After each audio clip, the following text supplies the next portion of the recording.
Hi everyone, বলিউডে আরও একটা সিনেমা আসতে চলেছে যেটা হচ্ছে ভুলভুলাইয়া 3 এবং এই ভুলভুলাইয়া 2 সিনেমাটা কার্তিক আরিয়ানের একটা অন্যতম একটা সিনেমা বলা যেতে পারে।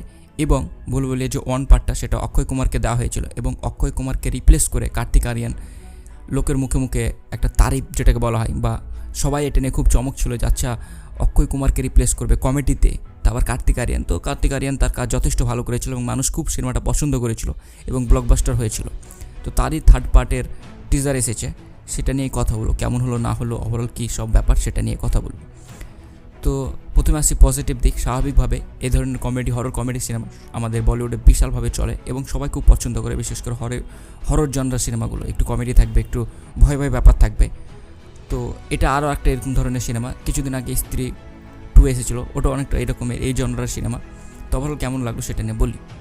এর যদি সবচেয়ে ভালো দিক বলি তাহলে বলতে গেলে আবারও বললাম, সেটা একটু আগেই বললাম, সেটা হচ্ছে যে হরর এলিমেন্টগুলো দেখতে ভালো লাগে, মানে মজাদার লাগে। কমেডিগুলো মোটামুটি ভালো লাগবে।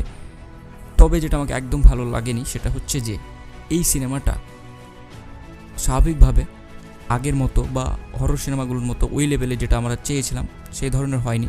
এটা খুবই সাধারণ একটা হরর কমেডি সিনেমা এবং নর্মাল সিনেমা হতে চলেছে আপাতত, তাই দেখে মনে হয়। এবং আরেকটা জিনিস এখানে লক্ষ্য করলাম, সেটা হচ্ছে যে বিদ্যা বালানকে এখানে রাখা হয়েছে পুরাতন ওই জিনিসটা ফিল দেওয়ার জন্য এবং তাকে পুনরুদ্ধার করার জন্য। এবং তার যে সিনেমাটা, এবং যারা ভুলভুলাইয়া 1 দেখেছেন তারা জানেন যে অক্ষয় কুমারের সাথে সাথে বিদ্যা বালান ছিলেন, তো এখানে তাকে আবার রাখা হয়েছে যাতে মানুষের একটা নস্টালজিয়া কাজ করে।